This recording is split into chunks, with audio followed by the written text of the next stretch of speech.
Hey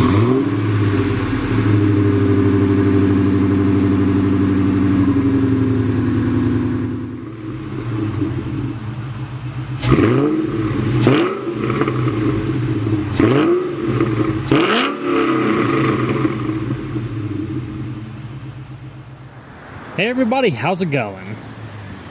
Today, let's take a detailed look at the 2003 Ford Mustang Mach 1. And this is going to be a detailed, in-depth view of the Mach 1. We'll start it up, show the engine, get an exhaust clicking over the performance data, as well as show you a bunch of the unique aspects of the interior as well as exterior. And for today's video, I'm at my dad's dealership, Car Connections Incorporated, as well as the official location of the Sopkalo 4 LLC Business Center located in Reidsville, North Carolina. For more information on Dad's dealership, check out carconnectionsnc.com or follow Car Connections on Facebook. And for a more detailed look at the Sopkalo 4 Business Center, check out sopkalo4.com. And so, without further ado, let's go ahead and start her up. Let her run. The exterior color is known as torch red and features an all-black leather interior with perforations otherwise known as comfort weave, and it's specific to Mach 1. Gives a unique pattern to the middle of the seats, also a silver accenting towards the top.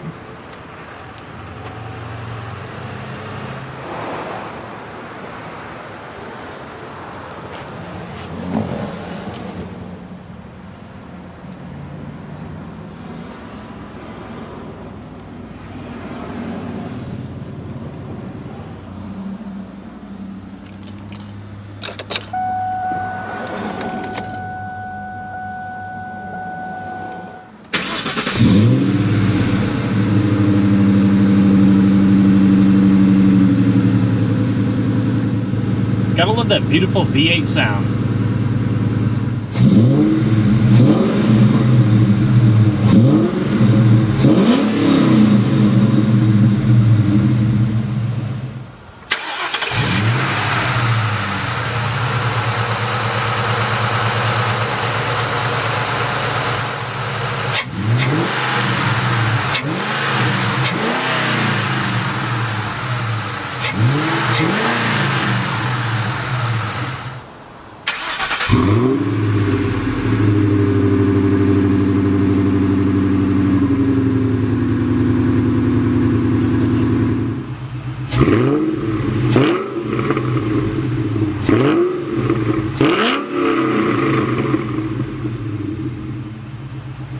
Now the Mach 1 features nice and smooth rack and pinion power assist steering and a full leather-wrapped 4-spoke steering wheel with your cruise control on either side. And just like the Bullitt Mustang that came out around this time period as well, it features a Cobra spec intermediate shaft in the steering system that gives a much better response with steering and overall better handling profile than the standard GT. You'll also notice the unique silver accent and retro style gauge cluster, a nice throwback touch to the Mach 1. The Mach 1 also can be had with your choice of gearboxes, either a standard 5-speed manual, which you'll see most of them came with, or if you were in heavy traffic or didn't feel like shifting a manual all day, they also had an option of a 4-speed automatic with overdrive, and low gear selection. And so we're going to flip on the headlamps, as well as the fog lamps, and the hazards. The driver's side windows automatic down. And we're going to check out the exterior, shall we? The late 1960s were an exciting time for Mustang. Not long since its 1964 debut, it had matured into the classic brawny muscle car that made it famous for performance. There were also a multitude of body styles and performance options available to adapt Mustang for a wide variety of purposes, from cruising to racing. Models like the GT350, GT500, Mach 1, and Boss 302 were legends. Their names have since carried on to this day through their spiritual successors. One of these was the return of the Mach 1 nameplate for 2003. An all-new Mustang was actually set to debut for 2005, so Ford had gotten creative with special edition Mustangs such as the 2001 through 2002 Bullitt, based on the famous movie car driven by Steve McQueen. The Mach 1 would follow a similar concept, but unlike the marginal performance boost of the Bullitt, the Mach 1 would borrow more performance from the SVT Cobra and a hefty dose of throwback styling. Originally, the '69 Mustang Mach 1 was one of Ford's high-performance model Mustangs that could be had with 3 available engines. a 250 horsepower, 351 cubic inch Cleveland V8, a 320 horsepower, 390 cubic inch V8, as well as the top dog 428 Cobra Jet V8 producing a very underrated 335 horsepower. Just like the GT 500, in order to decrease already rising insurance costs for high-performance muscle cars. When the new Mach 1 debuted for 2003, it borrowed the same 4.6-liter dual-overhead cam 32-valve V8 that once powered the SVT Cobra. By then, the SVT was carrying 390 supercharged horses. This gave the Mach 1 quite a power bump over the standard 260 horsepower GT, and even though it didn't benefit from forced induction, it still made 305 horsepower, not bad for 2003.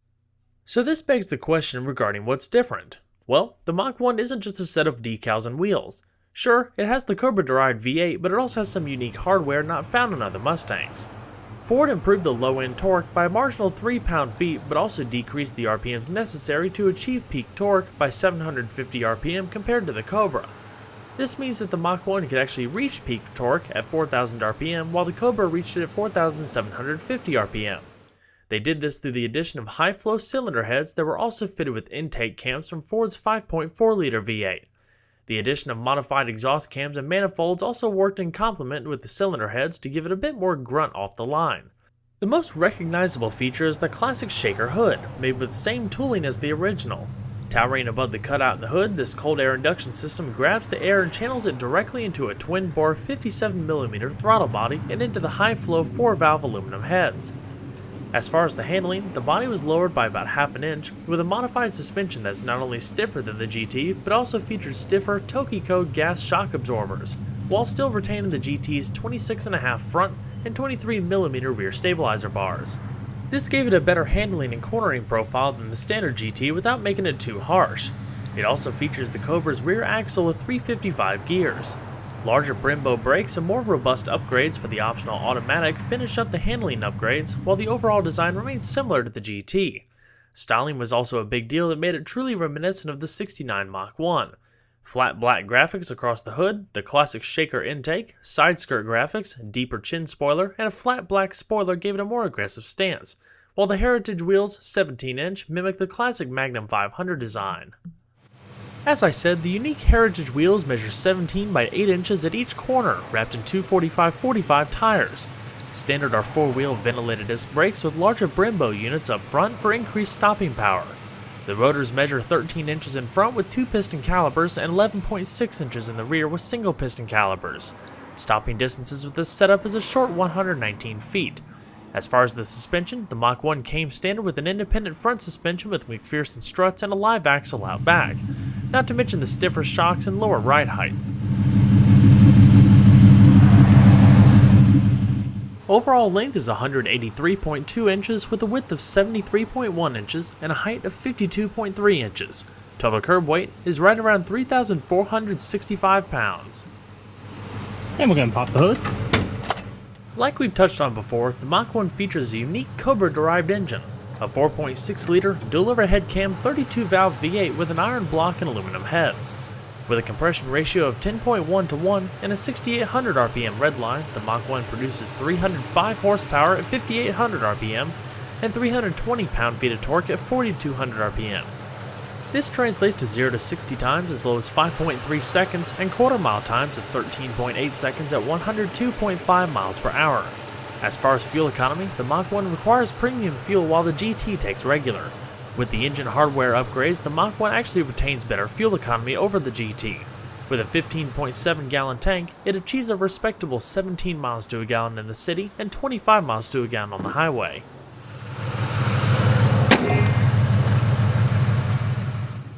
As far as the interior, comparing the standard GT to the Mach 1, it didn't really change a whole lot as far as how everything's put together and styling is concerned.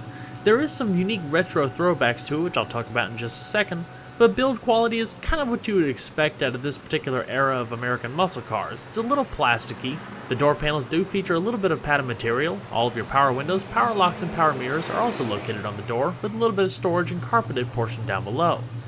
The seats are power sliding and manual reclining, and feature a unique leather pattern known as comfort weave.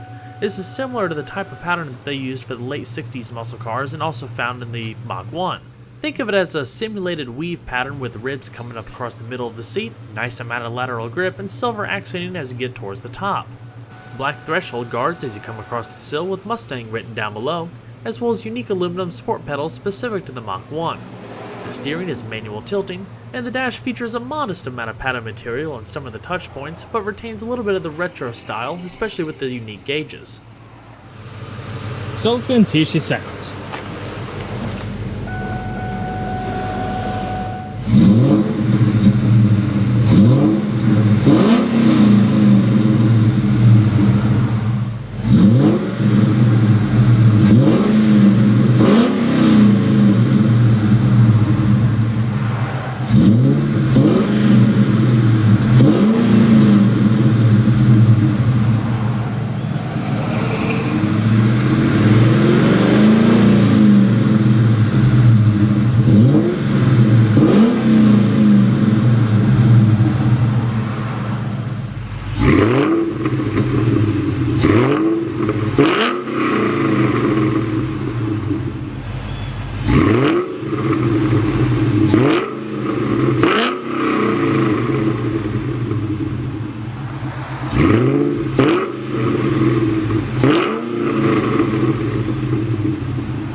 So we're going to set her up.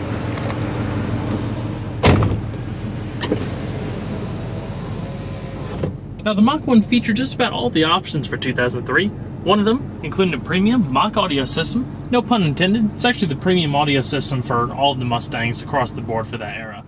AM/FM with an in-6 CD changer, with overall pretty good sound quality, especially for 2003.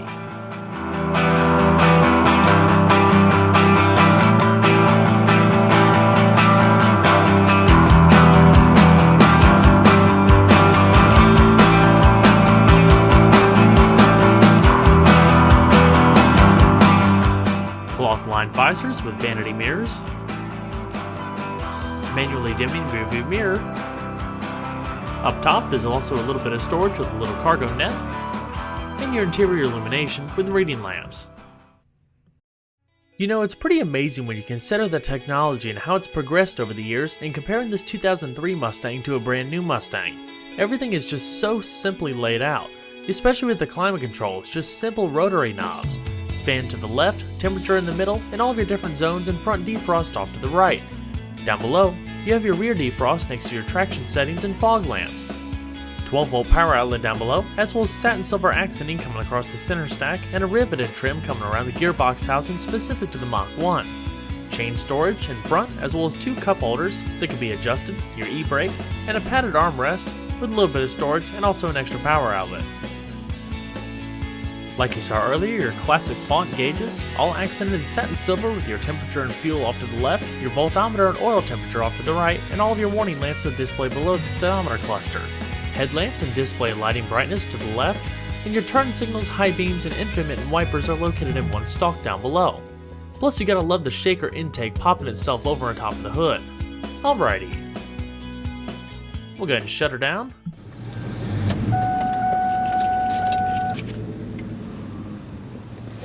We'll check out the back seat real quick. All you have to do to gain access, there's a little lever right there. Just pull up and flip forward.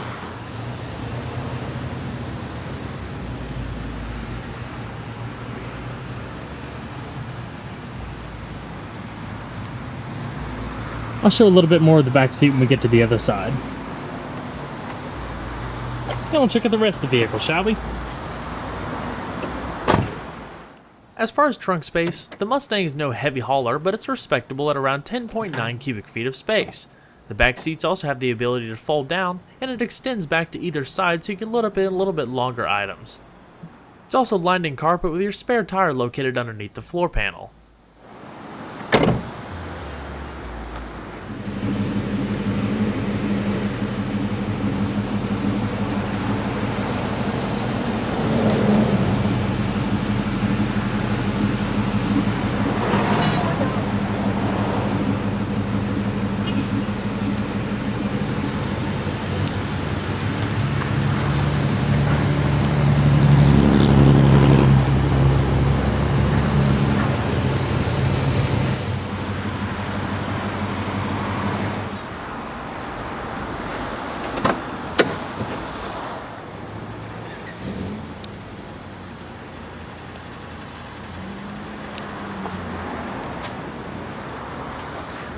passenger seat is fully manual.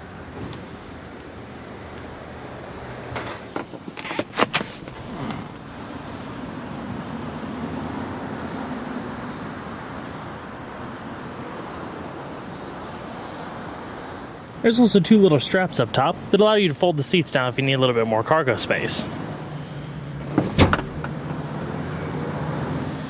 As far as getting in the back, as you'd expect in some of these older Mustangs, back seat room is pretty limited. Taller passengers probably aren't going to want to sit back here. I'm about 5'10", and my head's kind of cocked to the sides and I don't really have any leg room, so you could just kind of be the judge of that.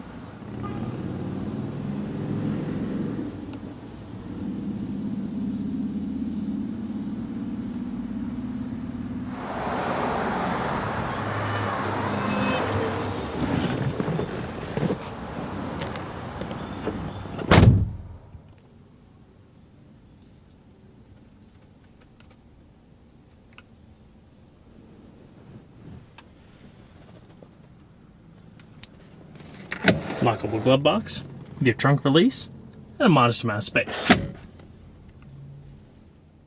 The original Mach 1 was a legend in its own right. With throwback styling, great performance, and a comfortable interior for the day, the 2003 Mach 1 is sure to be a collector.